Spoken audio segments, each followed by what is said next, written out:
Hey everybody, I hope ਤੁਸੀਂ ਤੰਦਰੁਸਤ ਹੋਵੋਗੇ ਆਪਣੀ IELTS ਦੀ ਪ੍ਰੈਪਰੇਸ਼ਨ ਨੂੰ ਪੂਰੇ ਜੋਰਾਂ ਸ਼ੋਰਾਂ ਤੇ ਕਰ ਰਹੇ ਹੋਵੋਗੇ। My name is Ekam Singh Pannu and this is the English Family YouTube channel। ਇੱਥੇ ਅਸੀਂ IELTS ਦੇ ਰਿਲੇਟਡ ਵੀਡੀਓਜ਼ ਬਣਾਉਂਦੇ ਆ ਐਂਡ ਉਹਨਾਂ ਨੂੰ ਬੱਚਿਆਂ ਤੱਕ ਲੈ ਕੇ ਜਾਂਦੇ ਆ। ਅੱਜ ਦੀ ਵੀਡੀਓ ਜਿਹੜੀ ਹੈ ਅਸੀਂ ਡਿਸਕਸ ਕਰਾਂਗੇ ਰੀਡਿੰਗ ਮੋਡਿਊਲ ਦੇ ਵਿੱਚ ਕੁਐਸਚਨ ਟਾਈਪ ਜਿਹੜੀਆਂ ਕਿ ਦੋ ਰਹਿ ਗਈਆਂ ਨੇ। ਇੱਕ ਇਸ ਵੀਡੀਓ ਵਿੱਚ ਕਰਾਂਗੇ, ਇੱਕ ਇਸ ਤੋਂ ਬਾਅਦ ਕਰਾਂਗੇ ਐਂਡ ਇਸ ਤੋਂ ਬਾਅਦ ਪ੍ਰੋਪਰ ਜਿੰਨੇ ਕੁਐਸਚਨਸ ਹੈਗੇ ਨੇ ਅਸੀਂ ਰੀਡਿੰਗ ਦੇ ਉਹ ਡਿਸਕਸ ਜੋ ਕਰ ਚੁੱਕੇ ਆ ਉਹਦੀ ਇੱਕ ਪ੍ਰੋਪਰ ਪਲੇਲਿਸਟ ਜਿਹੜੀ ਹੈਗੀ ਉਹ ਤੁਹਾਡੇ ਸਾਹਮਣੇ ਪ੍ਰੈਜ਼ੈਂਟ ਹੋ ਜਾਏਗੀ। ਜਿਹੜੇ ਹੁਣ ਤੱਕ ਅਸੀਂ ਕੁਐਸਚਨ ਕਰ ਚੁੱਕੇ ਆ ਉਹਨਾਂ ਵਿੱਚੋਂ ਹੈਗੇ ਆ ਤੁਹਾਡੀਆਂ ਹੈਡਿੰਗਸ ਵਾਲੇ ਕੁਐਸਚਨਸ, ਟਰੂ ਫਾਲਸ ਵਾਲੇ ਕੁਐਸਚਨਸ, ਸਮਰੀ ਵਾਲੇ ਕੁਐਸਚਨਸ ਵੀ ਕਰ ਚੁੱਕੇ ਆ ਐਂਡ ਡਾਇਗਰਾਮ ਵੀ ਕਰ ਚੁੱਕੇ ਆ, ਕਾਫੀ ਕਰ ਚੁੱਕੇ ਆ।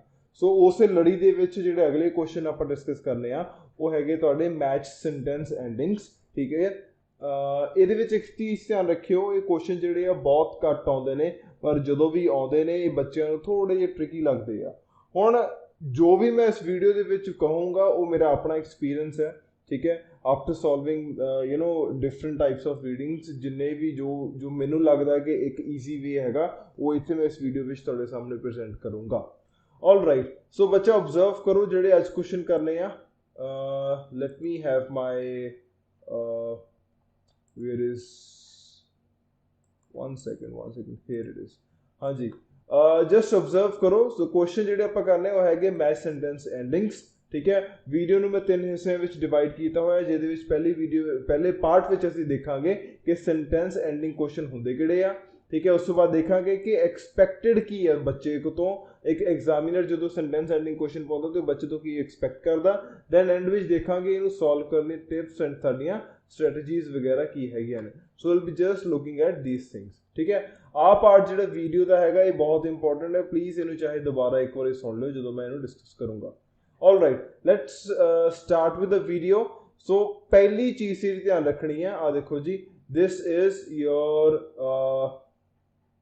First part. ਠੀਕ ਹੈ ਜੀ, ਇਹਦੇ ਵਿੱਚ ਦੇਖਦੇ ਹਾਂ what are matching sentence endings questions. ਪਹਿਲਾਂ ਇਹ ਦੇਖੋ ਇਨ ਦਾ ਆਇਲਸ ਰੀਡਿੰਗ, ਹੁਣ ਧਿਆਨ ਨਾਲ ਸਮਝੋ, ਇਹ ਉਹ ਡੈਫੀਨੇਸ਼ਨ ਹੈ ਜਿਹੜੀ ਕਿ ਕੈਂਬਰਿਜ ਦਿੰਦਾ ਆ। ਸਟੂਡੈਂਟਸ ਨੂੰ ਪੁੱਛਿਆ ਜਾ ਸਕਦਾ ਕਿ ਮੈਚਿੰਗ ਸੈਂਟੈਂਸ ਐਂਡਿੰਗਸ ਟਾਈਪ ਕੁਐਸਚਨਸ ਪੁੱਛੇ ਜਾ ਸਕਦੇ ਆ। ਠੀਕ ਹੈ, ਇਹਦੇ ਵਿੱਚ ਹੁੰਦਾ ਕੀ ਹੈ, you will be given a list of incomplete sentences. ਬੱਚਾ ਧਿਆਨ ਨਾਲ, ਤੁਹਾਨੂੰ ਲਿਸਟ ਆਫ ਇਨਕੰਪਲੀਟ ਸੈਂਟੈਂਸਸ ਦਿੱਤੇ ਜਾਣਗੇ। ਠੀਕ ਹੈ, ਜਿਹਦੇ ਵਿੱਚ ਕੀ ਹੈ, ਜਿਹਦੇ ਵਿੱਚ ਐਂਡਿੰਗਸ ਨਹੀਂ ਹੋਣਗੀਆਂ।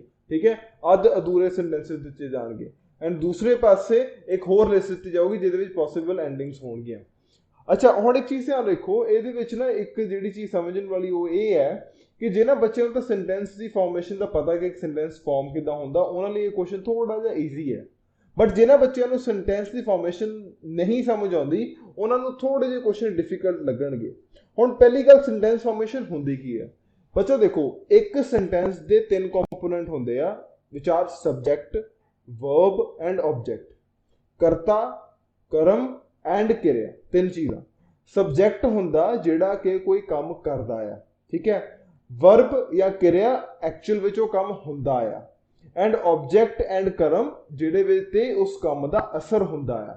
ਠੀਕ ਹੈ, ਸੋ ਫॉर ਐਗਜ਼ਾਮਪਲ ਇਹਦਾ ਹੋ ਸਕਦਾ ਕਿ ਰਾਹੁਲ ਪਲੇਡ ਫੁੱਟਬਾਲ।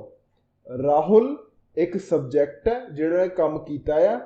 ਪਲੇਡ ਜਾਂ ਪਲੇ ਜਾਂ plays that is actually the verb ਜਿਹੜਾ ਕਿ ਆਪਣੇ ਆਪ ਦੇ ਵਿੱਚ ਕੰਮ ਹੈ ਐਂਡ ਐਂਡ ਵਿੱਚ ਫੁੱਟਬਾਲ ਜਿਹਦੇ ਤੇ ਅਸਰ ਹੁੰਦਾ ਜਾਂ ਜੋ ਐਕਚੁਅਲ ਦੇ ਵਿੱਚ ਕਰਮ ਹੈਗਾ ਆ।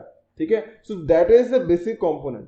ਜਦੋਂ ਵੀ ਕਦੀ ਸੈਂਟੈਂਸ ਐਂਡਿੰਗ ਕੁਐਸਚਨਸ ਹੁੰਦੇ ਨੇ ਉਹਦੇ ਵਿੱਚ ਜਿਹੜਾ ਫਸਟ ਪਾਰਟ ਹੁੰਦਾ ਲਿਸਟ ਸੈਂਟੈਂਸਸ ਦਾ, ਉਹਦੇ ਵਿੱਚ ਸਬਜੈਕਟ ਤੇ ਵਰਬ ਇਕੱਠਾ ਹੁੰਦਾ ਤੇ ਆਬਜੈਕਟ ਜਿਹੜਾ ਹੁੰਦਾ ਉਹ ਅਨਦਰ ਸਾਈਡ ਇੱਕ ਲਿਸਟ ਉਹਦੀ ਦਿੱਤੀ ਜਾਂਦੀ ਹੁੰਦੀ ਹੈ।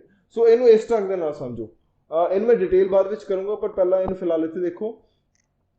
ਹੁਣ what is the job of the student, ਇਹ ਥੋੜੀ ਧਿਆਨ ਨਾਲ ਸਮਝਣੇ ਕਿ ਐਕਸਪੈਕਟਡ ਕੀ ਆ। ਅੱਛਾ, ਜੌਬ ਇਹ ਹੈ ਜੀ ਬੱਚੇ ਦੀ ਕਿ ਮੈਚ ਕਰਨੇ ਆ incomplete sentences with the correct endings based on the reading text. Please ਇਹਦੇ ਵਿੱਚ ਆ ਚੀਜ਼ ਧਿਆਨ ਰੱਖਿਓ ਬੱਚਾ, ਜੋ ਤੁਸੀਂ ਆਨਸਰ ਲਾਉਣਾ that must be based on the reading text। ਇਹ ਨਹੀਂ ਕਿ ਤੁਸੀਂ ਸੈਂਟੈਂਸ ਆਪਣੇ ਪੱਲਿਓਂ ਕੁਝ ਵੀ ਜੋੜ ਕੇ ਲਿਖ ਦਿੱਤਾ ਜਾਂ ਕੁਝ ਵੀ ਲਾ ਦਿੱਤਾ। ਅਗਰ ਜੋ ਵੀ ਤੁਸੀਂ ਆਨਸਰ ਲੱਭਣਾ ਆ ਉਹ ਤੁਹਾਡੀ ਰੀਡਿੰਗ ਪੈਸੇਜ ਤੇ ਬੇਸਡ ਨਹੀਂ ਹੈਗਾ, ਦੈਟ ਮੀਨਸ ਤੁਹਾਡਾ ਆਨਸਰ ਗਲਤ ਹੋ ਜਾਏਗਾ। ਅੱਛਾ, ਨਾਓ what will be the tested? मतलब एक एग्जामिनर टेस्ट की करूगा, ये थोड़ा ध्यान देखो, ये बड़ा इंपॉर्टेंट पार्ट है वाला। You will be tested, now just observe करो, on your understanding of how ideas in sentences are connected to the main ideas of the reading text। ਹੁਣ ਇੱਕ ਚੀਜ਼ ਮੈਂ ਤੁਹਾਨੂੰ ਪਹਿਲਾਂ ਸਮਝਾਈ ਹੋਈ ਹੈ ਪਿਛਲੀ ਵੀਡੀਓਜ਼ ਵਿੱਚ ਕਿ ਮੇਨ ਆਈਡੀਆ ਕਿੱਥੇ ਹੁੰਦਾ reading text the. For example ਇੱਕ ਰੀਡਿੰਗ ਪੈਸੇਜ ਹੈ, ਉਹਦਾ ਮੇਨ ਆਈਡੀਆ ਕਿੱਥੇ ਹੋਏਗਾ? that will always be in the first paragraph and the last paragraph, ਠੀਕ ਹੈ। and ਇੱਕ ਪੈਰਾਗ੍ਰਾਫ ਦਾ ਮੇਨ ਆਈਡੀਆ ਕਿੱਥੇ ਹੁੰਦਾ? that is always in the first line and the last line of the paragraph। ਅੱਛਾ, ਹੁਣ ਇਹਦੇ ਵਿੱਚ ਕੀ ਆ ਕਿ ਇੱਕ ਬੱਚੇ ਦਾ ਕੰਮ ਕੀ ਹੈ ਕਿ ਉਹਨੇ ਇਨਕੰਪਲੀਟ ਜਿਹੜੇ ਸੈਂਟੈਂਸਸ ਹੈ ਉਹਨੂੰ ਰਿਲੇਟ ਕਰਨਾ with the main idea of the passage, ਤਾਂ ਕਿ ਇੱਕ ਮਤਲਬ ਕਲੀਅਰ ਹੋ ਸਕੇ ਐਂਡ ਉਸ ਤੋਂ ਬਾਅਦ ਉਹਨੂੰ ਸੋਲਵ ਕਰ ਸਕੇ। ਹੁਣ ਗੱਲਾਂ ਤਾਂ ਕਰਨੀਆਂ, ਇੱਕ ਸੈਂਟੈਂਸ ਐਂਡਿੰਗ ਕੁਐਸਚਨ ਹੁੰਦਾ ਕਿਦਾਂ ਦਾ ਪਹਿਲਾਂ ਉਹ ਵੀ ਦੇਖ ਲਓ। ਲਓ ਜੀ, ਇਸ ਢੰਗ ਦੇ ਨਾਲ ਕੁਐਸਚਨ ਦਿਖਦਾ ਆ, ਜਸਟ ਤੁਸੀਂ ਦੇਖ ਸਕਦੇ ਹੋ। You know there are 3 incomplete sentences, ਠੀਕ ਹੈ ਜੀ। ਤਿੰਨੇ ਹੈਗੇ ਆ ਜਿਹਦੇ ਵਿੱਚ ਤਿੰਨੇ ਹੀ ਸਬਜੈਕਟ ਹੈ, ਆ ਵੀ ਸਬਜੈਕਟ ਹੈ, ਆ ਸਮੋਕਰ ਸਬਜੈਕਟ ਹੈ, ਅਮਰੀਕਨ ਮੈਡੀਕਲ ਐਸੋਸੀਏਸ਼ਨ ਇੱਕ ਸਬਜੈਕਟ ਹੈ, ਠੀਕ ਹੈ। ਸੋ ਆ ਇੱਕ ਤੁਹਾਡਾ ਸਬਜੈਕਟ ਹੈ। ਆਪਾਂ ਲੱਭਣਾ ਕੀ ਹੈ? ਤਿੰਨਾਂ ਦੇ ਵਿੱਚ ਸੇਮ ਚੀਜ਼ ਲੱਭਣੀ ਹੈ, ਉਹ ਤੁਹਾਡਾ ਹੈਗਾ ਵਰਬ ਪਲੱਸ ਤੁਸੀਂ ਉਹ ਤੋਂ ਬਾਅਦ ਲੱਭਣਾ ਆਬਜੈਕਟ, ਠੀਕ ਹੈ। Subject plus verb plus object, subject plus verb plus object, ठीक है। सो इस ढंग के नाल।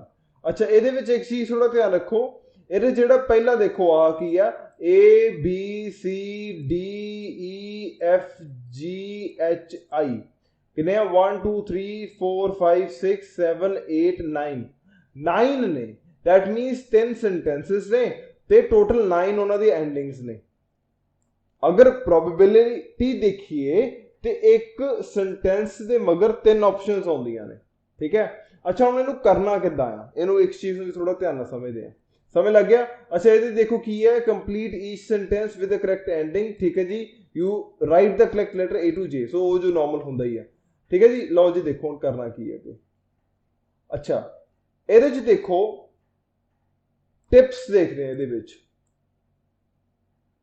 First point, the answers are always in the same order in the text as they appear in the question, ठीक है जी।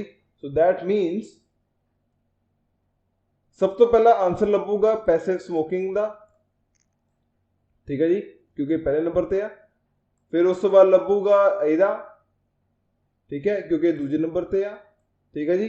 फिर उस तो बाद लभूगा तीजे दा, ठीक है। सो एक ऑर्डर दे विच आएगा। सो पहले तो एक ये चीज समझो, ठीक है। दूजी गल ओके, आ देखो, so that to the question 2 will always be after the answer 1 and so on. So जिवें तुहानूं मैं गल कही है, ठीक है। लोकेट द क्वेश्चन जिहड़ा फर्स्ट हैगा एंड तुहानूं पता लग जूगा कि कित्थों लभना है, ठीक है। हुण बच्चा इहदे विच देखो, इहदे विच कीवर्ड वाला काम कितना इंपॉर्टेंट है। फॉर एग्जांपल लेट्स से दोबारा फिर उत्थे चलदे हां। हुण आ देखो पैसिव स्मोकिंग, ठीक है, इहदे विच आ कीवर्ड है 1, दूजे विच आ नॉन आ स्मोकर कीवर्ड है, ठीक है जी। एंड फिर अमेरिकन मेडिकल एसोसीएशन। बच्चा ये एक क्रोनोलॉजिकल ऑर्डर विच लभ जने, तुहानूं लभ जूगा पता कि ओके ओदी लोकेशन कित्थे है एग्जैक्ट। अच्छा, आगे देखो, try to predict how each sentence will end before you look at the endings. हुण ट्राई टू प्रिडिक्ट करो कि एक सेंटेंस किदां खत्म होगा, बट एंडिंग्स नहीं पढ़नियां किदां। फॉर एग्जांपल आ देखो, हुण पैसिव स्मोकिंग है, हुण स्मोकिंग हुंदा सिगरेट पीना। पैसिव स्मोकिंग का मतलब की है पहले तो ये समझो। एक हुंदी है एक्टिव स्मोकिंग, दैट मीनस कि स्मोकर खुद असर होते कितना हुंदा।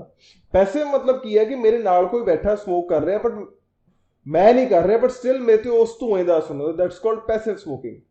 अच्छा, फिर दूजा देखो, compared with the non smoker a smoker, ठीक है जी। हुण अमेरिकन मेडिकल एसोसीएशन, हुण मेडिकल एसोसीएशन जिहड़ा है कोई ना कोई रिव्यू करेगी, कोई ना कोई किसी न किसी काम दा यू नो कोई ना कोई वेरवा लेगी, दैट मीनस कोई ना कोई एकेडमिक काम करेगी। सो जिहड़ा 10th दी जिहड़ी तुहाडी हैगी आ यू नो एंडिंग, वो किसी न किसी स्टडी रिलेटेड होएगी। जिहड़ी 8th हैगी आ वो किते ना किते हैल्थ रिलेटेड होएगी। ਜਿਹੜਾ 9th ਹੈ ਕਿਤੇ ਨਾ ਕਿਤੇ ਉਹ ਇੱਕ ਸਮੋਕਰ ਦਾ ਜੋ ਹਾਲ ਹੋਏਗਾ ਉਹਦੇ ਬਾਰੇ ਹੋਏਗਾ। ਸੋ ਆਪਾਂ ਕੀਤਾ ਕੀ, ਆਪਾਂ ਪ੍ਰਿਡਿਕਟ ਕਰਨਾ ਸ਼ੁਰੂ ਕਰ ਦਿੱਤਾ। ਅੱਛਾ ਹੁਣ ਦੇਖੋ ਅੱਗੇ ਧਿਆਨ ਦੇ ਨਾਲ, start with incomplete sentences first, ਠੀਕ ਹੈ ਜੀ, before you look at the sentencing endings in the text, ਇਹ ਆਪਾਂ ਦੇਖ ਚੁੱਕੇ ਹਾਂ। If there are more endings in required so you must be looking at all the detail ਜਿਹੜੀ ਹੋगी वो वेस्ट होएगी। करना की है, think of the synonyms and paraphrases that examiner can use instead of looking for the direct same words. सो बच्चा एक चीज ध्यान रखो, हुण कंपेयर्ड विद नॉन स्मोकर लिखिया सी, हुण मैं वर्ड कंपेयर्ड ਲੱਭੀ ਜਾਊਂਗਾ ਤੇ ਫੇਰ ਉਹ ਗਲਤ ਗੱਲ ਹੋ ਜਾਏਗੀ। ਸੋ ਕਹਿਣ ਦਾ ਮੋਟਿਵ ਕੀ ਆ ਕਿ ਜਦੋਂ ਵੀ ਕਦੇ ਤੁਸੀਂ ਜਾ ਕੇ ਲੋਕੇਸ਼ਨ ਲੱਭ ਰਹੇ ਹੋ ਕੀਵਰਡਸ ਦੀ, ਉਹਦੇ ਵਿੱਚ ਕਦੀ ਵੀ ਇਹ ਨਹੀਂ ਸੋਚੀਦਾ ਕਿ ਡਾਇਰੈਕਟ ਤੁਹਾਨੂੰ ਲੱਭਣਗੇ different things, but keywords ਤੁਹਾਨੂੰ ਸਹੀ ਲੱਭਣਗੇ ਉਹੀ। all the sentence endings appear in the text but you don't need to read them all, just ਇੱਕ ਵਾਰੀ ਦੇਖ ਲਓ and decide ਕਰੋ ਕਿ ਕਿਹੜਾ incomplete sentence ਦੀ ending ਹੈ ਤੁਹਾਡੇ ਕੰਮ ਆਏਗੀ। ਅੱਛਾ, when highlighting keyword, ਜਦੋਂ highlight ਕਰਦੇ ਹੋ keyword ਨੂੰ, it's often a good idea to highlight any names including place ਫਲਾਣਾ ਫਲਾਣਾ। ਕਹਿਣ ਦਾ ਮਤਲਬ ਹੋਣਾ ਬਹੁਤ ਇੰਪੋਰਟੈਂਟ ਹੈ ਬੱਚੋ, ਆ ਦੇਖੋ ਧਿਆਨ ਦੇ ਨਾਲ, ਜਦੋਂ ਹਾਈਲਾਈਟ ਕਰਨੇ ਕੀਵਰਡ ਨੂੰ ਉਹਦੇ ਵਿੱਚ ਕਿਹੜੀ ਕਿਹੜੀ ਚੀਜ਼ ਹਾਈਲਾਈਟ ਕਰ ਸਕਦੇ ਆ, ਐਨੀ ਨੇਮਸ ਜਿਹਦੇ ਵਿੱਚ ਆਊਗਾ ਪਲੇਸ ਨੇਮਸ ਜਾਂ ਕੋਈ ਨਾ ਕੋਈ ਡੇਟਸ, ਠੀਕ ਹੈ। ਸੋ ਉਹ ਤੁਹਾਨੂੰ ਈਜ਼ੀ ਹੋਊਗਾ ਸਮਝਣ ਲਈ। Don't just match the words, ਕਦੇ ਵੀ ਮੈਚ ਨਾ ਕਰੋ ਵਰਡਸ ਨੂੰ, ਹਮੇਸ਼ਾ ਦੇਖੋ ਮੀਨਿੰਗ ਕੀ ਬਣਦਾ ਉਸ ਸੈਂਟੈਂਸ ਦਾ, ਠੀਕ ਹੈ ਜੀ। ਅੱਛਾ, spend more time on the first question because ਉਹਦੇ ਨਾਲ ਕੀ ਹੋਏਗਾ, ਜਦੋਂ ਪਹਿਲਾ ਕੁਐਸਚਨ ਸੋਲਵ ਕਰ ਲਓਗੇ ਤੁਹਾਡੀ ਥੱਲੇ ਆਪਸ਼ਨਸ ਘਟਣੀਆਂ ਸ਼ੁਰੂ ਹੋ ਜਾਣਗੀਆਂ ਐਂਡ ਤੁਹਾਨੂੰ ਬਾਕੀ ਕੁਐਸਚਨ ਸੋਲਵ ਕਰਨੇ ਸੌਖੇ ਹੋ ਜਾਣਗੇ, ਠੀਕ ਹੈ। ਐਂਡ ਉਸ ਤੋਂ ਬਾਅਦ ਕੀ ਹੋਊਗਾ, ਜਿਹੜਾ ਲਾਸਟ ਹੋਊਗਾ ਤੁਹਾਡਾ ਘੱਟ ਟਾਈਮ ਲਊਗਾ ਜਸਟ ਬਿਕੋਜ਼ ਕਿਤੇ ਨਾ ਕਿਤੇ ਤੁਹਾਨੂੰ ਉਹ ਸੌਖਾ ਹੋ ਜਾਊਗਾ। ਅੱਛਾ, ਹੁਣ ਤਾਂ ਇਹ ਸਾਰੀਆਂ ਗੱਲਾਂ, ਹੁਣ ਜਸਟ ਇੱਕ ਜਿਹੜੀ ਚੀਜ਼ ਹੈਗੀ ਆ ਕਿ ਬਿਫੋਰ ਸੋਲਵਿੰਗ ਤੁਸੀਂ ਤਾਂ ਵੀ ਪ੍ਰੈਡਿਕਟ ਕਿੱਦਾਂ ਕਰਨਾ। ਹੁਣ ਫॉर ਐਗਜ਼ਾਮਪਲ ਆ ਦੇਖੋ 10th ਦੇਖੋ, American medical association, one second, let me change the, okay, so देखो अमेरिकन मेडिकल एसोसिएशन है, ठीक है। अच्छा, includes reviews of studies in its reports, ये हो सकता है आंसर बिल्कुल सही है। Argues for stronger action against smoking in public areas, बिल्कुल आर्ग्यू कर सकते। Is one of the 2 most preventable causes of death, नहीं, अमेरिकन मेडिकल एसोसिएशन जी है वो एक कॉज ऑफ डेथ नहीं हो सकती। is more likely to be at risk from passive smoking diseases, no. Is more harmful to non-smoker, no. Is less likely to be at risk at contracting lung cancer, no. Is more likely to be at risk as contracting cancers, no. Opposes smoking and publishes research, low ji. Is harmful, no. Reduces quantity of blood। So कहने का मतलब कि जो 10th है ਉਹਦੇ answer या तो A है, ठीक है, या B है या H है। ਹਲੇ ਮੈਂ ਰੀਡਿੰਗ ਪੈਸੇ ਦੇ ਵਿੱਚ ਨਹੀਂ ਗਿਆ ਬਟ ਮੈਨੂੰ ਇਹ ਤਾਂ ਵੀ ਤਿੰਨੇ ਚੀਜ਼ਾਂ ਲੱਭ ਗਈਆਂ, ਸਮਝ ਲੱਗੀ। ਇਸ ਢੰਗ ਦੇ ਨਾਲ ਬੱਚਾ ਤੁਸੀਂ ਕਰਨਾ ਹੈ। ਜਦੋਂ ਤੁਸੀਂ ਇੱਕ ਤਰ੍ਹਾਂ you are able to understand the question and ਤੁਸੀਂ ਪ੍ਰਿਡਿਕਟ ਕਰਦੇ ਹੋ, ਫਿਰ ਤੁਹਾਨੂੰ ਪਿੱਛੇ ਜਾ ਕੇ ਲੱਭਣਾ ਸੌਖਾ ਹੋ ਜਾਏਗਾ। ਜਦੋਂ ਤੁਸੀਂ ਇਹ ਸੋਲਵ ਕਰ ਲਿਆ ਇਹਦਾ ਮਤਲਬ ਬਾਕੀਆਂ ਲਈ A B H ਤੇ ਪੋਸੀਬਲ ਹੈ ਹੀ ਨਹੀਂ। ਹੁਣ ਪੈਸਿਵ ਸਮੋਕਿੰਗ ਕਦੀ ਰਿਵਿਊ ਥੋੜੀ ਕਰੂਗੀ ਐਜੂਕੇਸ਼ਨ ਦਾ ਜਾਂ ਸਟੱਡੀ ਦਾ। ਸੋ ਇਸ ਢੰਗ ਦੇ ਨਾਲ ਇੱਕ ਵਾਰੀ ਜਦੋਂ ਤੁਸੀਂ ਪਹਿਲਾਂ ਸੋਲਵ ਕਰ ਰਹੇ ਆ ਵਿਦ ਐਵਰੀ ਸੈਂਟੈਂਸ ਐਂਡਿੰਗ ਤੁਹਾਨੂੰ ਸੌਖਾ ਹੋ ਜਾਏਗਾ ਕਰਨਾ। ਸੋ ਸਮਝ ਲੱਗੀ।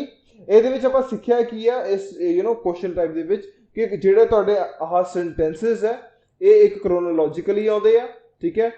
ਆਨਸਰ ਲੱਭਣ ਲੱਗੇ ਕੀਵਰਡ ਪਹਿਲਾਂ ਲੋਕੇਟ ਕਰ ਲਓ, ਠੀਕ ਹੈ, ਜਾ ਕੇ ਪੜ੍ਹ ਲਓ ਐਂਡ ਉਸ ਤੋਂ ਬਾਅਦ ਜੋ ਇੱਕ ਪ੍ਰਿਡਿਕਟ ਕਰ ਸਕਦੇ ਹੋ ਕਿ ਇਹ ਆਨਸਰ ਹੋ ਸਕਦੇ ਆ ਉਹ ਇੱਕ ਪੜ੍ਹਿਆ ਲਿਖਿਆ ਵਾਲੀ ਪ੍ਰਿਡਿਕਸ਼ਨ ਲਾਓ ਐਂਡ ਉਹਨੂੰ ਜਾ ਕੇ ਐਂਡ ਵਿੱਚ ਫਿਰ ਚੈੱਕ ਕਰੋ, ਠੀਕ ਹੈ। This is the way you can do it. एक बार ये चाहे कि स्क्रीनशॉट ले लो, चाहे जो टिप्स एंड स्ट्रेटजीज डिस्कस हुई हैं उदों का स्क्रीनशॉट ले लियो, बट इनू एक बार रिवाइज जरूर करियो। ये क्वेश्चन बहुत घट आते हैं बट जो भी आते हैं ये तुहाडे अगर स्कोरिंग क्वेश्चन विच बन जाते बहुत वधिया गल है। So thank you so much बच्चा, आई होप तुहानू समझ लगा होएगा एंड इसी तरह प्यार बनाई रखो एंड असी इस चैनल ਨੂੰ बहुत अगे लेके जावांगे। इत्थे free content will be delivering. Reading the module चल रहा है एंड ये मॉड्यूल जस्ट वाइंड अप होने वाला है। इस तो बाद रीडिंग्स में सॉल्व करना पैना side by side. I will be just looking forward and मैं लिसनिंग मॉड्यूल ਨੂੰ एक अगे ਉਹਨੂੰ ਹੋਰ एलैबोरेट ਕਰਨ ਦੀ कोशिश करूंगा। So module by module will be doing ताकि अपने को एक प्रॉपर एक बल्क बन जाए वीडियोस का ਜਿਹੜੇ कि बच्चा अपने लैवल ਤੇ देख सके एंड बैंड स्कोर कर सके। सो शुक्रिया, बहुत बहुत चंगा लगता है एंड गॉड ब्लेस यू बच्चा, थैंक यू।